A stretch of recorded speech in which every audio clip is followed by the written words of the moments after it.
এক কলসি পানি তুলতে আধা ঘন্টা সময় লাগছে, তাও পরিমাণে অল্প। নলকূপের ওপর দিয়ে পানি ঢেলে কিংবা বারবার মেরামত করেও কাজ হচ্ছে না।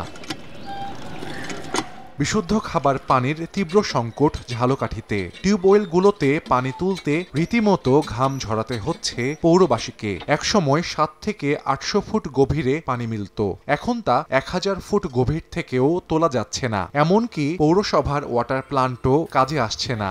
মাদ্রাসার কল নষ্ট, তরকারি বটি কল নষ্ট, থানার কল নষ্ট। চাপতে চাপতে ইয়াদ ব্যথা হয়ে যায়, চাপতে পারি না। এইটা হ্যাঁ পারো তো বোতল বরিয়ে নেওয়া লাগে। সাংঘাতিক কল চাপতে চাপতেও পানি ওঠে না, মানে এত কষ্ট হয়। মিষ্টি পানিটা হয়তো আমাদের খাবার জন্য আমরা পাবো না, সেই পথে হাঁটছি। পরিস্থিতি মোকাবিলায় বৃষ্টি পুকুর ও অন্য জলাশয়ের উপরিভাগের পানি বিশুদ্ধ করে বিকল্প ব্যবহারে প্রকল্প শুরু করা হয়েছে বলেও জানায় জনস্বাস্থ্য প্রকৌশল অধিদপ্তর।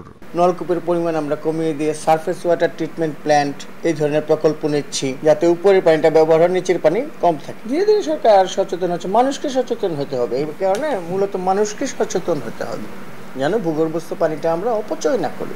ঝালকাঠি জেলায় প্রায় 7 লাখ মানুষের বসবাস। এর মধ্যে বেশিরভাগ মানুষ পানি পানের জন্য গভীর নলকূপের ওপর নির্ভর করেন। সময় সংবাদ, ঝালকাঠি।